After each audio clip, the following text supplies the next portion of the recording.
et la société Péris, partenaire du rugby languedocien, vous présente Série Rugby.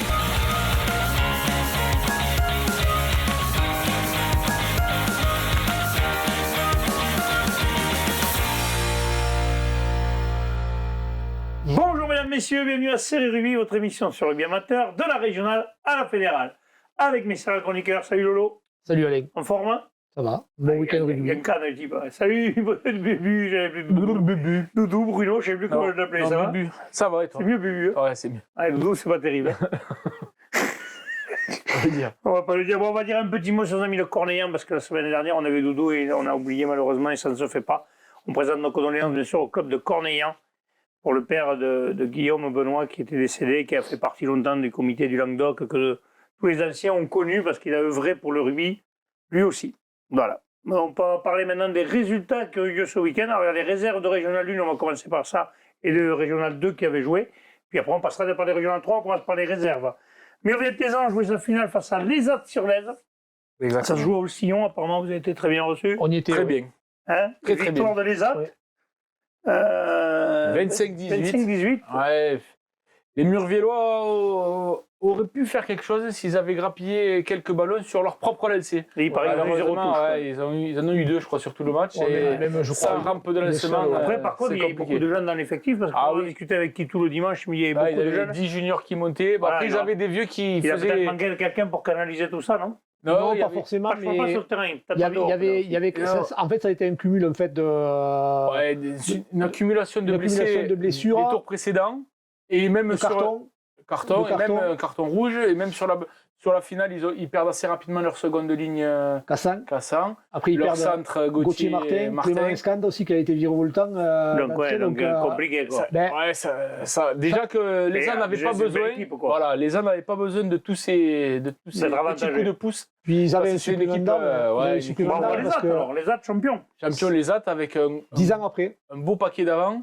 10 ans après. Plus Ah, expérimenté, donc, l'équipe plus expérimentée qui s'est jamais affolée, qui a marqué 2 essais Alors, et Tanfort, il a qui aurait marqué, pu en marquer même un troisième sur une interception. Non, 3 essais ils ont marqué. 3 essais. Attends, je vérifie. 3 essais, oui. Béré trois par 2 fois. Ils auraient pu marquer un quatrième. Ils auraient pu en marquer un quatrième. Mais là, le prémisse de l'interception, puisque avant le troisième même, c'était Murviel prend une interception, Damien se fait intercepter le ballon. une première fois. Une première fois, déjà, l'ailier avait essayé. C'est Théo Béré qui a intercepté 2 fois d'ailleurs sur le match. Il nous a fait le beau coup du Béré, lui. Parce que C'est ça, ouais, il a été bien attrapé. des cannes, et il a eu des cannes sur le. Et un bon sur la buteur deuxième. aussi. Ouais. Et là, du coup, il avait fait cette interception et Clément Escan, qui était un peu blessé à la cuisse, qui était 50 mètres en arrière, il l'avait pas vu en fait, l'ailier de l'Ésat, et il est ressurgi. Du coup, il a sauvé son équipe un peu, mais la deuxième fois, il était intercalé dans les 3/4, et là, Après, ça a pas... en discutant avec un peu tout le monde à la fin du match, trop de déchets en conquête, Ouais, c'est sûr. quasiment pas eu de Quand ballon. on n'est pas bon et qu'en face ils sont bons, il n'y a pas de secret. Hein. Et ce qu'il y a, c'est qu'en plus, les autres étaient plus expérimentés, plus âgés. Et quand il y a eu un peu cette furia murvielloise qui les a un peu mis à mal et tout ça, il y a eu la petite pause fraîcheur qui leur a permis un peu de reprendre un second souffle. Et ça a été tout ça. Les autres a été sacré champion. Et... Justement, par rapport à cette finale, on voudrait dire quand même que le directeur de match n'est pas le directeur du rugby. Hein. C'est-à-dire que voilà, à un moment donné. Je crois qu'on peut dire sur tous les matchs, parce que des fois, certains se prennent pour d'autres quand même. Tu l'as eu l'histoire? T'as pas eu l'histoire? Non, j'ai pas eu. On va essayer de faire court quand même, on va faire une heure. Mais juste pour dire que voilà, c'est pas le roi du monde non plus. Nous, on arrive quand même on arrive 4 heures ou 5 heures à l'avance, on branche notre matos. Et ce monsieur, qu'on ne citera pas, ça ne vaut pas la peine. Ah, il n'y a pas débranché votre matériel pour tout débrancher le matos. Sans pitié. On brancher son téléphone, bon. Et nous fusiller le matériel. Il y en avait des prises quand même. Il y avait qu'une seule prise dans tout le stade. Je sais pas. La moindre des politesses, c'est de demander. Après, on a ramené une rallonge, une multiprise, et voilà, il était content. C'est tout. Voilà. Après, on passera pas nos vacances ensemble avec lui, ça c'est certain. Voilà. On va parler maintenant des résultats. Les 32e de France de Régional 1, messieurs. L'ABB a battu Saint-Saturnin-les-Avignon 30-16. Fleury-Saint-Cossan a battu le SA Rudy. Non, a perdu 28-25, pardon. Et Bassin de Crussol a battu Moguio-Carlon 21-8. Ouais. Donc, on n'a pas eu trop d'infos, mais la bébé qui a rebondi, qui avait été invaincu toute la phase toute la phase qualificative et qui a perdu en demi-finale, il me semble. Ouais. Son seul match en demi-finale d'Occitanie. Ouais. Allez, messieurs, on passe à la régionale 3. Les résultats des 32e de France, avant de parler de challenge. Côte-de-Coste, en Brûloir, recevait Canédote. Alors là, magnifique, hein, aussi, ces déplacements qu'on peut pouvoir en parler, parce que tous les entraîneurs se sont plaints. Hein, Lolo, tu as noté, toi, les nombres d'heures qu'ils ont fait, mais c'est vrai que aller jouer, c'est bien. Le championnat de France, c'est magnifique. Mais aller jouer chez l'équipe que tu vas rencontrer, c'est moins bien. Disons que le petit coup de Au niveau de gueule. l'éthique sportive, c'est pas terrible. Petit coup de gueule que je voulais. Certains diront. Encore un. Non, mais le coup de gueule que je voudrais pousser, c'est-à-dire que je me suis amusé, enfin, je ne me suis pas amusé parce que c'est toujours pas. On travaille aussi un peu, à faire le point sur ne serait-ce que 5 matchs.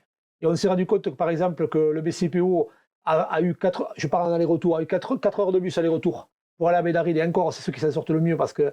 Au final, ils perdent 4 heures aller-retour pour aller à Bédaride. Allez, juste. Non, Bédaride. Bédaride. Non, Bédaride. Non, tu vas plus loin, toi. Non. Excuse-moi, je suis allé à Cannes, c'est loin, Cannes. Donc 4 heures de bus aller-retour, ça sortent bien parce qu'ils sortent un gros match, on en parlera. Orléans reçoit Saint-Mamé, donc Saint-Mamé, 7 heures de bus pour prendre 40 points. Martigues qui va à la Bruyère, 8 heures de bus pour prendre 40 points. Saint-Andréol, 7 heures de bus pour prendre 40 points. Et Massiac, 6 heures de bus pour aller à Nissan. C'est d'ailleurs très jeune, sympa la Massiac, on a vu, ils ont mis un petit mot sur Facebook. Je suis d'accord, je suis entièrement d'accord. Mais en même temps, quand tu es entraîneur et quand tu es joueur, tu vas pas à Nissan pour faire la bringue à la base. Tu vas après ou ailleurs. De toute façon, Lolo, il n'est pas là, c'est quand tu as 4 heures de bus dans les jambes. Tu n'as pas d'équité sportive. Tu n'es pas en même forme que le mec qui a. Non, mais complètement. On se rappelait à l'époque, les déplacements à Mende, ils étaient redoutés quand on jouait à l'honneur parce que tu savais que quand tu avais la Mende, tu avais 50% de. Tu perdais d'un flux nerveux, tu arrivais, tu étais fatigué. Ouais, bien sûr. Là, comme on parle des terrains, je veux bien. Pour des raisons de terrain, je peux comprendre et je peux l'entendre. Mais avant les terrains, il y a l'équité sportive. On est un championnat de France, tu coupes la part en deux, comme ça c'est toujours fait. Depuis que le rugby existe, je ne sais pas pourquoi ils ont sorti ça cette année. Cette année, bizarrement. Après, c'est que sur le 32e. Ah, mais heureusement. J'ai une question. Est-ce qu'ils ont bien communiqué? Parce que nous, on était à la Cornéen, il n'y avait personne dans le stade. Est-ce que les gens étaient au courant qu'il y avait un match? Ah ben. Mais ça, après, les mecs de Cornéen, les boules d'ailleurs. Non, mais après, c'est le problème des uns et des autres. C'est pas notre problème. Nous, notre problème, c'est de nous acquérir de l'équité sportive. Et là, l'équité sportive, pour moi, elle n'est pas respectée. Et encore, j'ai fait le point que sur 5 matchs, si on fait le point sur l'ensemble. Après, on n'est pas là pour jeter la pierre sur les gens qui organisent. C'est très compliqué d'organiser des rencontres et d'avoir des terrains. Surtout, on en avait parlé avec Alain Doucet lors de la finale à Muret. Très compliqué parce que beaucoup de clubs ne veulent pas recevoir ou ne peuvent pas recevoir. Ça aussi, c'est pareil. Alors, tu vois, Lolo. Après, il y a des clubs qui veulent recevoir mais qui n'ont pas les matchs. Voilà. Ouais, mais moi, je ne comprends pas ça. Comment un club peut refuser? Parce que ça fait quand même rentrer de l'argent dans les caisses, parce que si tu as quand même. Bénévoles qui sont pas là. On en a parlé, par exemple, au Sion-Mazamé, au Sion. Ils ont été prévenus mercredi soir. Parce que tu les préviens 3 jours avant. Mais oui, si tu leur dis 15 jours avant, vous aurez un match si vous n'êtes pas qualifié. Le lundi, pour les résultats, c'est le dimanche. Le lundi, tu les appelles. Là, ils ont été prévenus mercredi. Ils me disent excusez-nous, on ne peut pas faire de repas, on fait une grillade. Va pas pour moi, je vais vous dire un truc. Vous savez, les bénévoles, c'est pourquoi? J'en ai parlé il n'y a pas longtemps avec un dirigeant que je ne citerai pas parce que sinon il me ferait la gueule. Mais il m'a dit on manque de jeunes qui voient plus loin que le bout de leur nez. C'est-à-dire que si tu vois les oppositions par rapport au week-end d'après, il y a un match entre. Tu sais très bien que si c'est de là se qualifie, tu peux le jouer par là. Si c'est les deux autres, tu peux. Tu le prévois ça? Oui, tu peux l'anticiper. De toute façon, c'est possible. Seulement comme tu ne le prévois pas, au dernier moment, tu appelles qui tu veux. Alain, je ne suis pas plus con que mal habillé. Quand j'ai fait ces calculs, je me suis basé sur un logiciel qui s'appelle Google Maps, que tout le monde peut avoir, il est gratuit. Donc, je veux dire, tu fais itinéraire 2A, et au milieu, tu vois très bien quel terrain tu peux avoir. Ouais. Et sur le nombre de clubs que tu as dans les régions, par exemple, si tu prends la Bruyère à Martigues, que tu peux faire jouer sur le secteur de l'Hérault, tu vas bien avoir des terrains. La preuve, c'est que dimanche prochain, Servien aura des matchs. Pézenas est hors course maintenant, puisque les jeunes, malheureusement, ont perdu la une aussi. Donc, des terrains, on en a. Donc, je crois que c'est vrai que, comme dit Bubu, le problème, c'est que si tu les préviens 2 jours avant, c'est sûr que le bénévole qui, lui, ne travaille pas pour le club et qui se dit, on va partir en week-end avec ma femme, c'est sûr qu'il n'est pas là. Tu l'appelles mercredi soir, c'est chaud. Voilà. Heureusement, ils ont réagi au quart d'heure.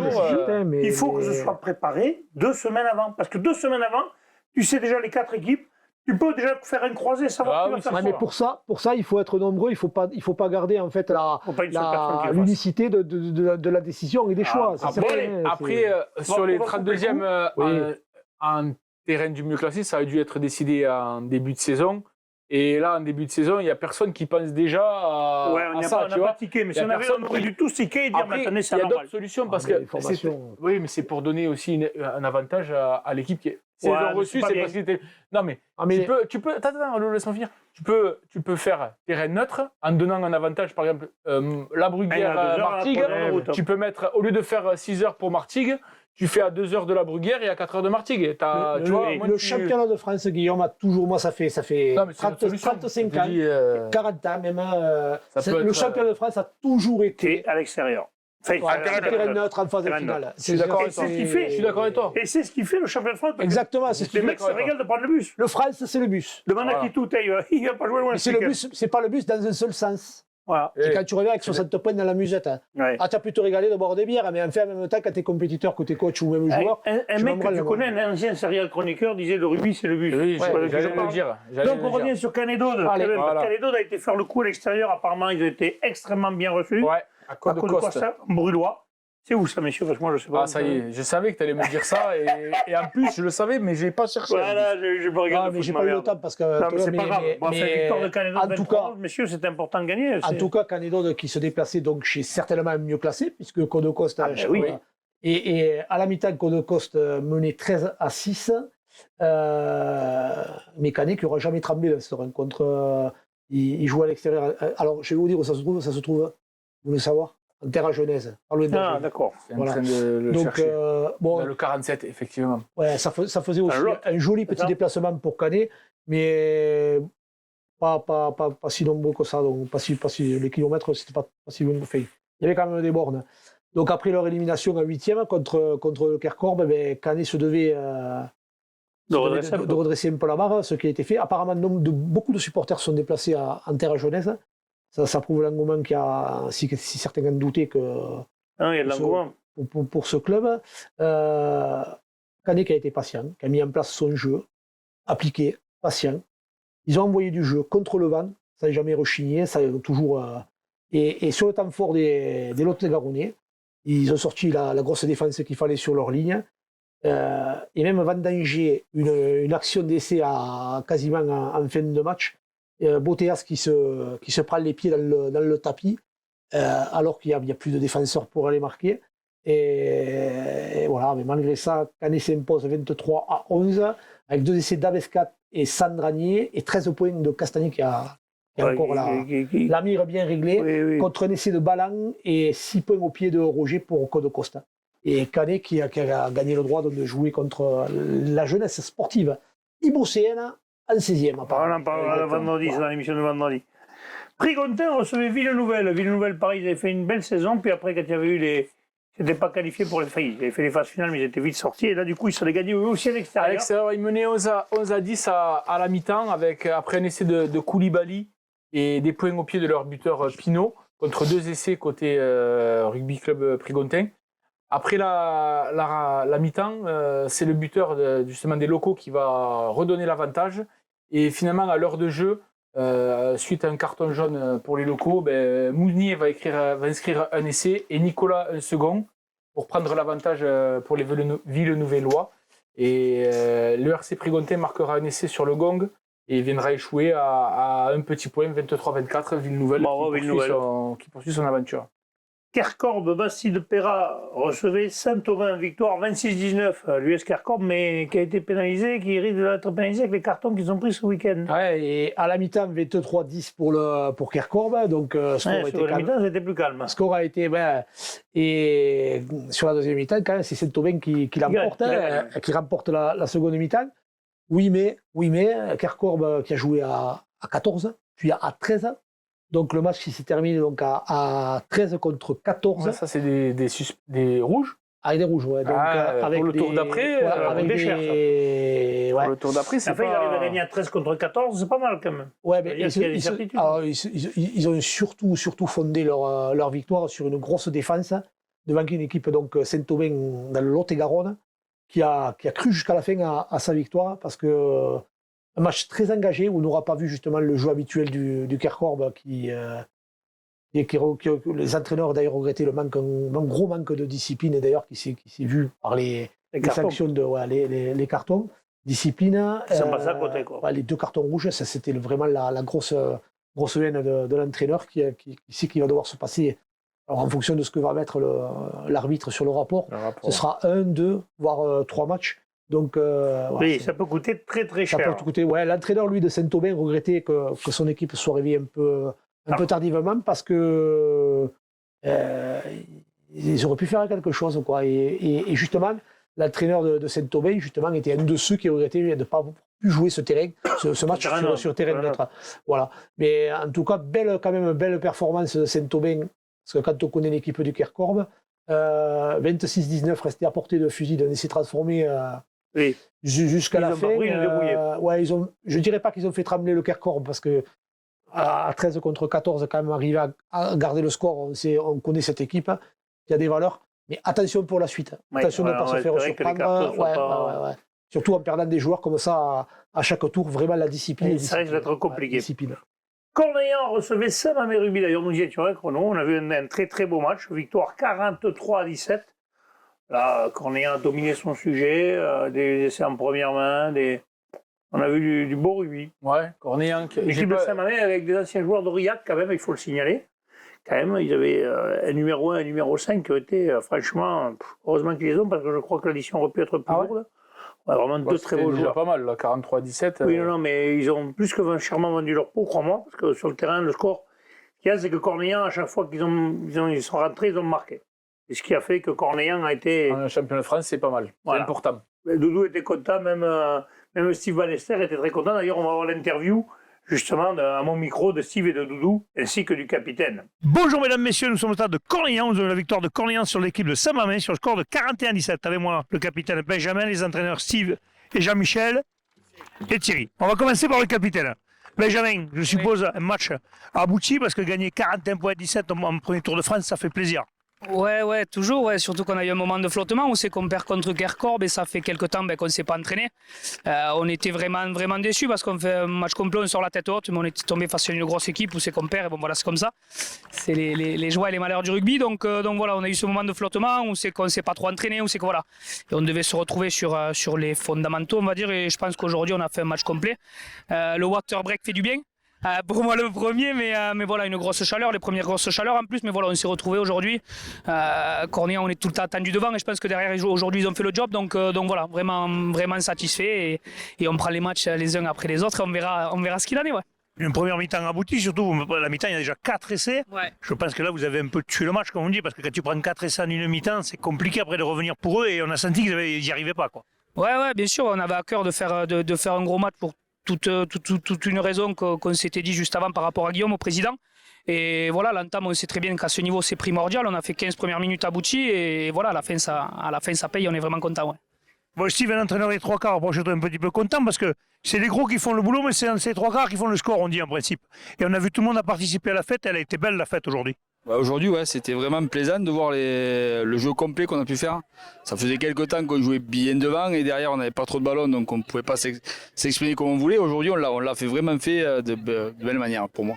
Surtout qu'il faisait un temps, il faisait chaud, il y avait un peu de vent, mais ça a piqué pour les gros un peu, non aussi? Je pense aussi, ouais. Ça le temps pour les gros, on le dit souvent ça, donc aujourd'hui, non, c'est complet. Je suis satisfait du match. 3 semaines qu'on ne s'entraîne pas trop et une reprise qui est pour la suite, c'est bien, quoi. Jean-Michel, un entraîneur content, les consignes ont été respectées ou pas? Les consignes, oui, respectées, mais elles sont tout le temps respectées. Sinon, on se met en colère avec Steve. Non, plus sérieusement, comme a dit Steve, ça fait un moment qu'on était frustrés parce qu'on jouait devant. Bon, on jouait devant parce que toutes les phases finales, on a eu des temps de merde avec du Zef à tout bout de champ. Et on était frustrés de ça. Et ça fait un moment qu'on se disait, bon, les gars, on se fait confiance, maintenant on joue complet. Je pense que si on joue complet avec la puissance devant et puis derrière les pattes, il faut être ambitieux. Et puis on est ambitieux, voilà. Et comme a dit Benja aussi, c'était un match un peu particulier aujourd'hui pour Guillaume, pour Quentin. Donc on ne voulait pas finir là, quoi. On ne voulait pas finir à Cornéan comme ça. Et en plus, il y a eu du beau jeu, donc c'est parfait, quoi. Il y a eu un petit moment de flottement, on a senti que les joueurs peut-être un peu trop faciles, parce que quand tu mènes largement au score, c'est compliqué, donc les autres sont revenus un peu. Mais bon, dès que vous avez remis les choses dans l'ordre, puis le coaching a été bon parce que les joueurs qui sont rentrés quand même ont apporté une plus-value, ça a fait du bien, non? Ouais, le banc, ça fait un moment qu'on l'a quand même. Hein. On a démarré la saison, on était 42 joueurs, là on est 30. Le banc est aussi bon que le titulaire, on peut alterner même souvent dans les matchs, on alterne suivant les matchs. Après, tu sais, 26-3 à la mi-temps, c'est normal que dans la tête, on réduise un peu. Et puis eux, avec leur 5, leur 5 a été pas mal quand même. Il aura tenu la baraque, il aura tenu... Le 5 est le même parce que... Ouais, il aura tenu la baraque, mais comme tu as dit, vu qu'on a un petit peu accéléré, c'est pas manquer de respect à Saint-Mamé. Je crois qu'on était meilleurs, voilà. Point, c'est tout. Benjamin, avant de finir, c'est pas mieux d'aller faire les tours de championnat de France à l'extérieur pour se taper le bus au retour avec la bière et le reste? Mais écoute, on s'était posé la question si on n'allait pas à la place de Gaulle prendre le bus et venir jusqu'à Cornellans en bus. Bon, après, je sais pas si on a lu les coronets de le faire, bon, on l'a pas fait. Mais écoute, là, l'aventure va vraiment démarrer. Et puis voilà, après, on prend les matchs les uns après les autres. On verra ce qu'il en est. Mais c'est que du bonus. Et comme je leur disais, c'est pour ça qu'on prend la licence en août, quoi. C'est pour ces moments-là. Donc voilà, l'aventure démarre enfin et on verra où c'est qu'elle nous mène. Hein, et la Mongolie est en 16e. La Mongolie est en 16e et la Mongolie va aller chez Ratug, là. Donc vous êtes les bienvenus si vous voulez avec nous, avec grand plaisir. Eh bien, on va venir boire un coup. On vous remercie. Je vous rappelle la victoire de Cornellans 41-17 sur l'équipe de Saint-Mamé. Merci et à bientôt. Bon, on le voit, ils étaient contents. C'est chouette de gagner 43 points, mais comme le dit le capitaine, quand même, il aurait préféré faire un petit voyage en bus. C'est quand même vachement plus sympa. Ah, ce sera au tour d'après. Ça pour la prochaine. Bon, on passe maintenant au match. Il va être servi en plus. Hein? Il va être servi en plus. Oui, voilà. Bédaride recevait Port-Iragne, Cerce-Villeneuve. Ouais, alors justement, Victoire 17-15. 17-15. Avant de commencer, déjà, j'ai reçu un petit message après l'émission de la semaine dernière. Ah. Donc, comme j'étais pas là, en plus, j'ai pas écouté, donc je sais pas ce que vous avez raconté. Oui. Mais Bédaride est complètement ce club-là, indépendant de l'avenir sportif Bédaride de Châteauneuf-du-Pape, qui évolue en National 2. Mais nous, comme on ne savait pas qu'on n'a pas d'infos, on l'a dit qu'on savait. Voilà. Et donc, Et du surtout coup, qu'on savait pas. ce club a 3 ans d'ancienneté, 3 ans d'existence. D'accord. Et c'est des anciens joueurs qui jouaient à droite à gauche, mais absolument pas en National 2. Rien à voir. Okay. Complètement indépendant, rien à voir. C'est bien de le savoir, voilà. parce qu'au moins on ne tombera pas devant une voilà, c'est pour ça qu'on m'a envoyé l'info, donc je vous la victoire partage. 17-15 face à cette équipe. Victoire 17-15, match accroché. Il y a eu quelques soupes de phalange un petit peu, à droite à gauche. Attention, hein, Guillaume, parce que en survolant le site de la FFR, je me suis rendu compte que le score n'était pas entériné encore. Ouais, il doit y avoir un rapport en cours. Il doit y avoir un rapport en cours, certainement. Bah, alors attention sur la... J'ai vu passer 2-3 articles vu quelque chose, sur VAR Matin. Le muge je pense que... Sico nous aura envoyé un message. Je pense qu'on l'aurait su si ça aurait été en faveur du BCPO. On aurait pu. Non, 10-9 à la mi-temps, avec un essai de Pastor côté Bédaride et des points au pied du buteur de Port-Iragne Cerce. En seconde période, Agusti va inscrire un second essai pour Bédaride pour prendre un petit avantage à la 68e. Et là, malheureusement, le BCPO aura une balle de match. On aura l'occasion de. C'est pas BCPO. Non, c'est Cerce, Port-Iragne et Villeneuve. Voilà. C'est sur l'article de presse qu'ils ont marqué BG. Qui ne doit pas être au courant. Voilà, c'est pour ça que je me fais des croche-pattes à moi-même. C'est magnifique quand même. C'est beau. Et donc, le buteur de l'SPCV aura une dernière pénalité pour l'emporter à la 77e. Et malheureusement, des fois ça rentre, des fois non. Et là, il la ratera. Et ce sera la fin de cette saison pour le SPCV. Première saison de l'entente. On allait quand même chatouiller Bédaride pas mal. Et Bédaride qui était champion quand même. Champion PACA. Donc c'était quand même un gros morceau et ils ont vendu charmant leur peau. Parfait. Mais c'est vrai que quand même au niveau du tirage, c'est quand même étrange cette répartition des matchs quand même. Parce que Villeneuve avait terminé combien de... Deuxième de sa poule. Non, Villeneuve, deuxième de sa poule. Prendre directement un champion dès le premier tour, quand même aussi, je sais pas. C'est pour ça qu'on le Après, ça dépend comment ils étaient classés dans le classement national. Il devait y avoir des deuxièmes. Dans notre ligue, il devait y avoir des seconds mieux classés que. On est sur les 32e, c'est ça? Ouais. 32e, on a quand même 64 équipes. Quand même. Donc, le classement du 64, on m'étonnerait quand même que Villeneuve soit classé. Écoute. Voilà. C'est classement interligue après d'abord. Les premiers sont classés entre eux, les deuxièmes entre eux. Et après c'est pas un classement national. Non. Allez, on continue. RC Rambertois jouait Beaulieu et Beaulieu est allé faire le coup à l'extérieur 11-10. Bravo à cette jeune équipe de Beaulieu. Ouais, c'est jeune Beaulieu, c'est très jeune, avec un match très intense où les deux équipes ont défendu charmant leur camp. Des équipes qui ont essayé de produire du jeu, mais de chaque côté, ça a vraiment bien défendu. Le RC Rambertois va marquer un essai de pénalité suite à un maul après une touche. Avec beaucoup d'envie, Beaulieu va réussir à mettre le RC Rambertois à la faute et inscrire 2 pénalités par Henri Gallambrun. Juste avant la mi-temps, l'arrière du RC Rambertois va prendre un carton rouge sur un plaquage dangereux, donc il va jouer toute la seconde période à 14. Et donc chacun va avoir un peu son coup à jouer dans le camp de l'adversaire. Beaulieu va réussir par 2 fois à sauver in extremis un essai dans leur but, et ils vont redoubler d'efforts et ils vont réussir à inscrire un essai dans le money time à la toute dernière minute par Jérémy Martinez. Donc ça va leur permettre de gagner 11-10. Donc un match très intense, dans un très bon état d'esprit, avec un superbe accueil de Saint-Rambert d'Albon. Une très belle équipe, un très beau club. À noter vraiment la grosse performance de la 3e ligne des Lions de Beaulieu, et particulièrement de Charles Touroud, qui a été élu homme du match par ses coéquipiers. D'accord. L'US Contre-Chose recevait Bourguezon. Contre-Chose, pareil, il n'y a pas eu photo, 38-8. Il n'y a pas eu photo. Disons que la Côte qui avait eu du mal un peu à se remettre de son titre, donc qui a dû bien le fêter, et on peut le comprendre. Donc tournant la mi-temps à 19-3, donc déjà à la mi-temps le break était fait. Après la Côte qui a pu remettre en place un peu son jeu et dérouler pour passer la bagatelle de 6 essais par Robinet 2 fois à Lozano. Robinet encore et toujours. Ça fait 26, 27. En plus, il est beau joueur, mais il est beau chanteur. Il va s'inscrire à la Starac. Fais gaffe, il va venir. Hein. Il est le bienvenu. Tu peux venir quand tu veux. On tombera des vanilles, on boira des mièges. Après, il arrive à 30 essais. Le matin de la finale, il était à 24. Il est à 24 là? Non, il était à 24. Maintenant, il est à 27. Il avait marqué 3 depuis. 27? Ouais, 24. Je pense que ça va nous coûter cher en bière. On va demander à Renaud de sponsoriser. Donc, ouais, de la bouche de Thomas Bernardi, l'entraîneur de la Côte. Donc, c'est ce qu'on disait, c'est-à-dire que la Côte a mis du temps un peu à se réveiller, puis après, par un manque d'agressivité sur le début de rencontre, et puis après, ils ont pu... 19 pour la mi-temps. Ils se sont dit, ouais, mais bon, ils se sont dit les choses qu'il fallait. 19-5 dans la seconde mi-temps, ils ont gagné largement les deux mi-temps. Mais bon, même le coach de la Côte lève le chapeau à cette équipe de Bourguezon qui se trouve sur le secteur de Brioude, enfin Clermont-Ferrand, Ligora. Il s'est tapé 800 bornes et voilà donc. Et là par contre il y avait du monde, 600 spectateurs. Hein, ça c'est bien. Oui, donc voilà, chapeau à cette équipe en tout cas qui aura joué le jeu. Et la Côte qui poursuit son petit parcours en championnat de France. Alors on continue, l'Olympique La Bruguière recevait Port-de-Bouc. Ouais, tu en as parlé. Victoire 41-17. 41-17. La Bruguière qui était tombée, qui a réussi à prendre le score en première mi-temps avec des points au pied de leur ouverture assez mat. Après un essai également de Cholet et d'Arnaud Faucon à l'arrière à la 35e. Les joueurs de Port-de-Bouc qui vont prendre un carton rouge et qui vont même jouer après à 13.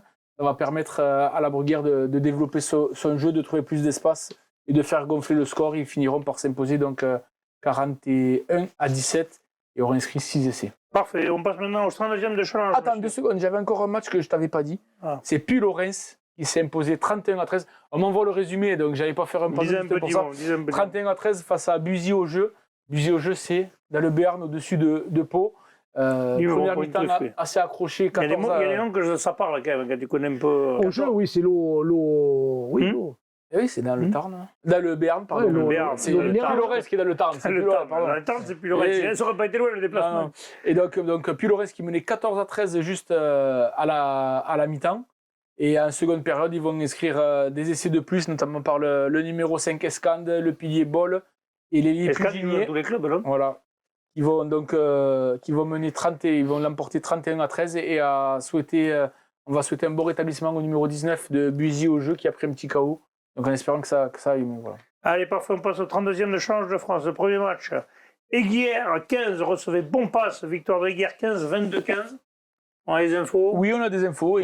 Aiguière, c'est sur la route de là où je suis allé, donc c'est après Marseille, tout ça là. Aiguière, c'est dans le Vaucluse. Hein. Voilà, merci. Ah oui. Je l'ai vu passer sur le panneau JT, ça me parle. Voilà. Si vous voulez, vous m'appelez Mapi. Hein. Ouais, c'est bien. T'es meilleur que nous. J'ai même pas de Michel, surtout, parce que j'en ai Michel. Et donc, Aiguière qui menait que 9-6 à la mi-temps, après 2 pénalités d'Estaben. Et finalement, en deuxième période, ils vont réussir à creuser un peu l'avantage et ils vont s'imposer 22-15. Fin de parcours pour Bompas. Saint-Jean-du-Var recevait la Grande Motte. Ça, c'est une victoire 29-26. Est-ce que ça s'est joué en Corse? Non, ça a dû se jouer. Alors, j'ai pas l'info, mais ça a dû se jouer. Saint-Jean-du-Var, c'est en Corse quand même. Vous n'avez pas l'info? Non, c'est Jean-du-Var. Non, c'est une.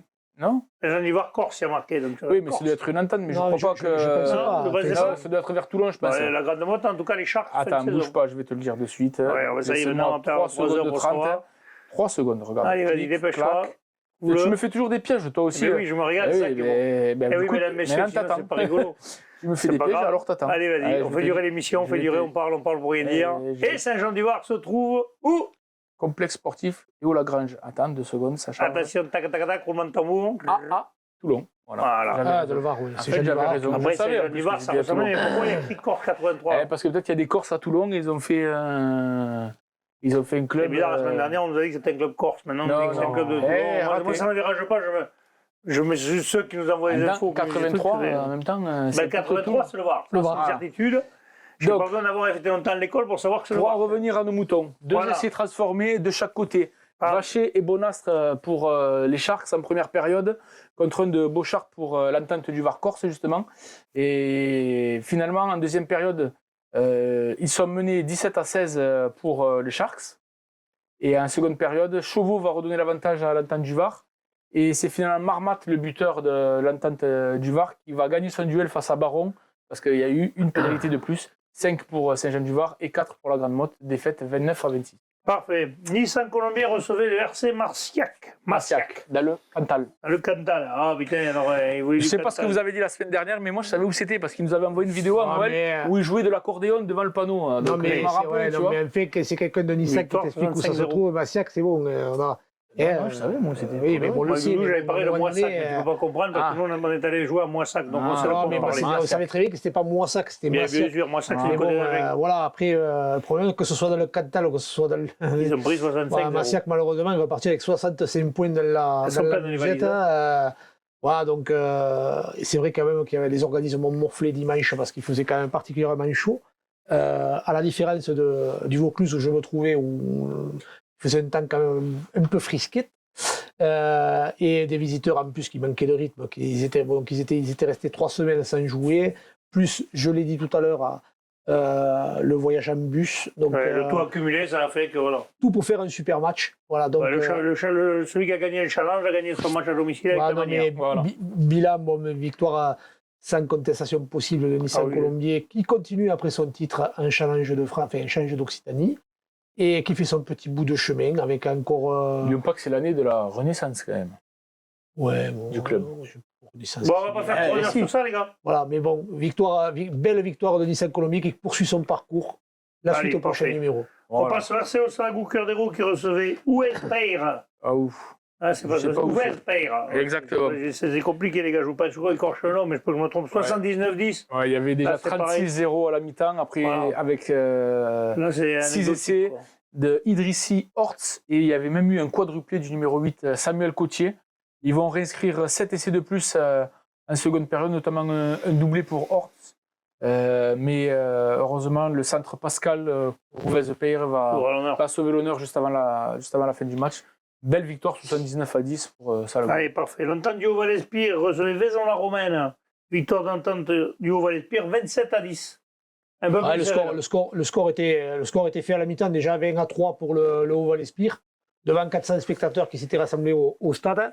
3 essais de Costa à la 5e et 38e minute, donc doublé pour Costa, suivi d'un essai à la 66e de Bonafous, contre un essai de Bonemain pour Vaison-la-Romaine, et une transformation, une pénalité de Loret. Voilà, donc l'entraîneur de l'entente au Val-Espire qui était satisfait de la prestation après cette demi-finale perdue d'Occitanie.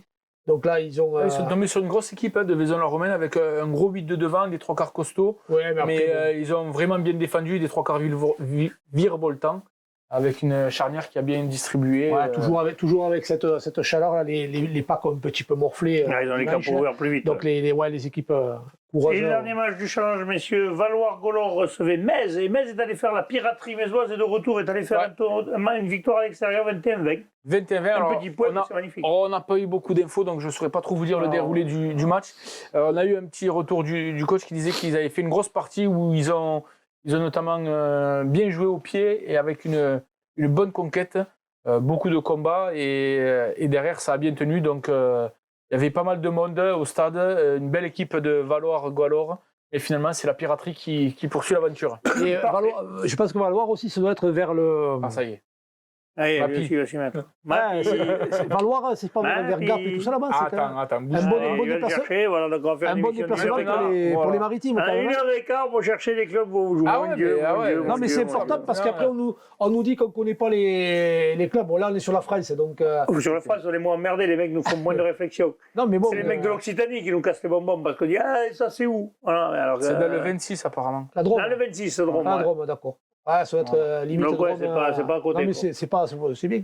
Parfait. C'est le mot de la fin, messieurs. Je vous remercie. On va se retrouver vendredi avec les matchs à venir. Et cette fois-ci, il y aura la Régionale 3, la Régionale 2, la Régionale 1. Tout le monde joue. Il était temps. Merci. Transpirez bien sur tous les terrains. Allez, salut.